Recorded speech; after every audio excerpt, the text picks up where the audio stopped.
Welcome back again to Zion Kenya TV channel, ladies and gentlemen. Good morning. Now, EU threatens to blacklist Kenya over grand corruptions. I think there is no rest for this government. Speaking to the Nation Group media, the EU ambassador to Kenya, Harriet Jejer, Kenya is reluctant to curb corruption and money laundering could scare off investment. That is what is now going on. But before I proceed, I would like to take this opportunity to thank you very much for your support over this channel. And if this is your first time watching me, I would like to remind you that click at the subscriptions button and subscribe, likes and share to your friends and colleagues. To the members, I'm very much glad and still recognizing you through the effort you are doing. Now, Kenya is on the watch list of money laundering.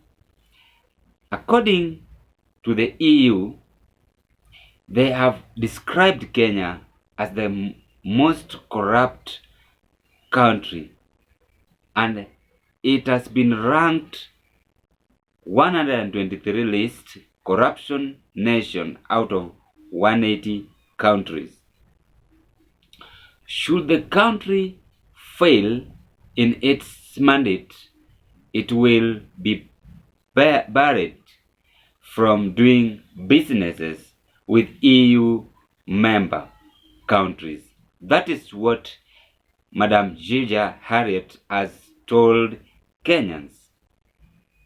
So, I think Kenya Kwanza is on a very tough situation, led by their boss, William Samoei Ruto. Now, as I was analyzing this, I've sensed two things, and I asked myself, does it mean that the ex-president Uhuru Muigai Kenyatta borrowed huge amount of money?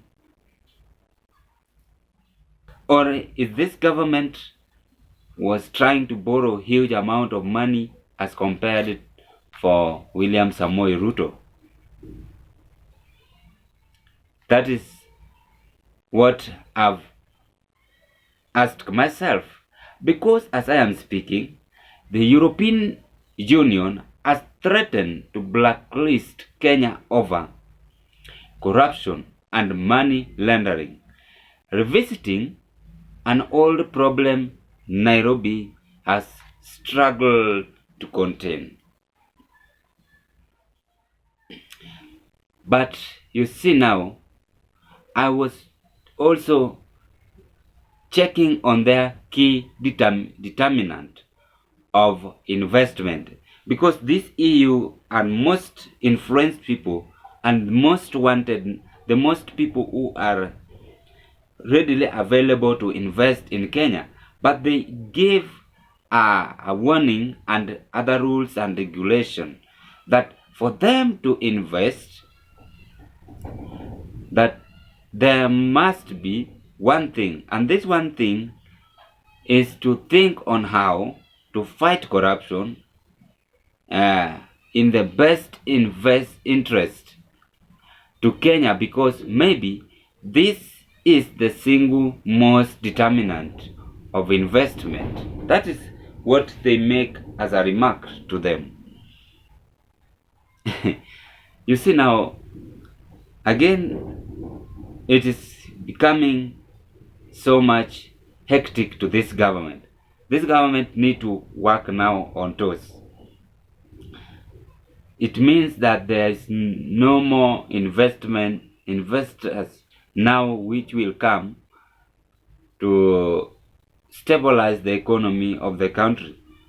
And that is why I used to say that let this government to depend on themselves than considering the other nation to help them.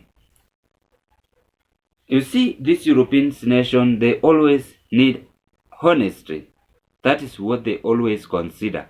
But if there is no transparency, honesty in the government, then it means they will get away from helping African countries.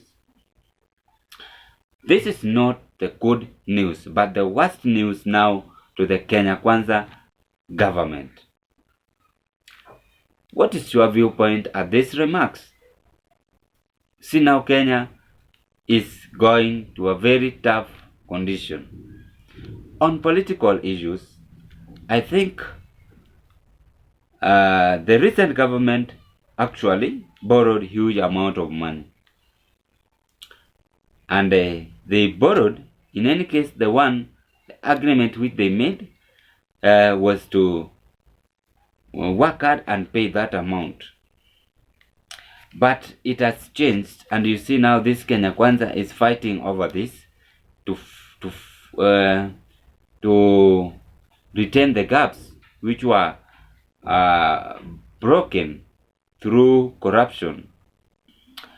Or again, the ex-president Uhuru Muigai Kenyatta, those who surrounded him looted amount of money after they have borrowed from EU, and they were defeated to pay back.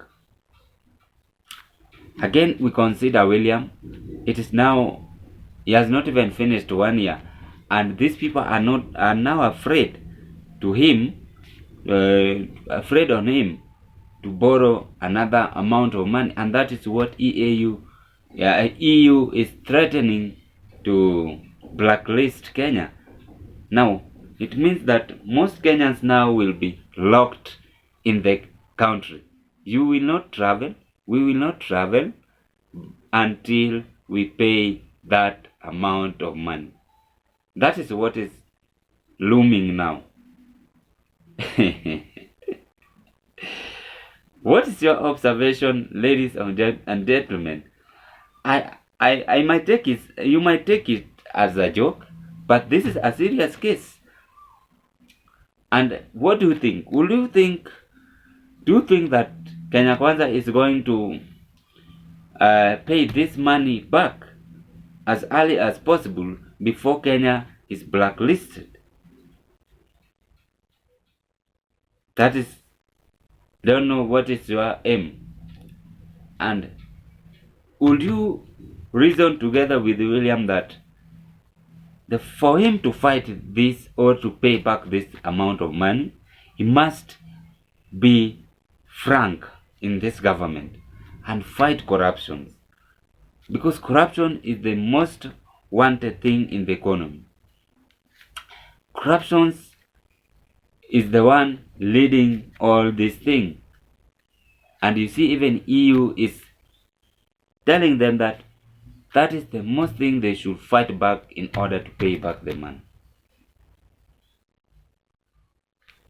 I don't know what is your observation. That is what I have to share to you at this moment, and it is a very sad news, and we don't know where Kenya will head to. I appreciate so much, and as I am eagerly waiting for your comment over this, if in any case government of Kenya will pay back this money. Are you supporting this? Then if you support William Samoei Ruto to pay this for us not to blacklist it, give us the reason. Why do you support this?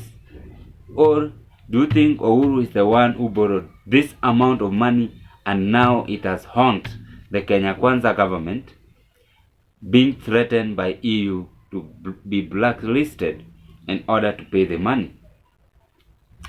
So many questions are there, and that is what I've analyzed at this point, as I am waiting for the response of the head of state on that remark by the EU ambassador to Kenya, Harriet Jaja, who is in the demand of Kenyans' rectification of the corruption.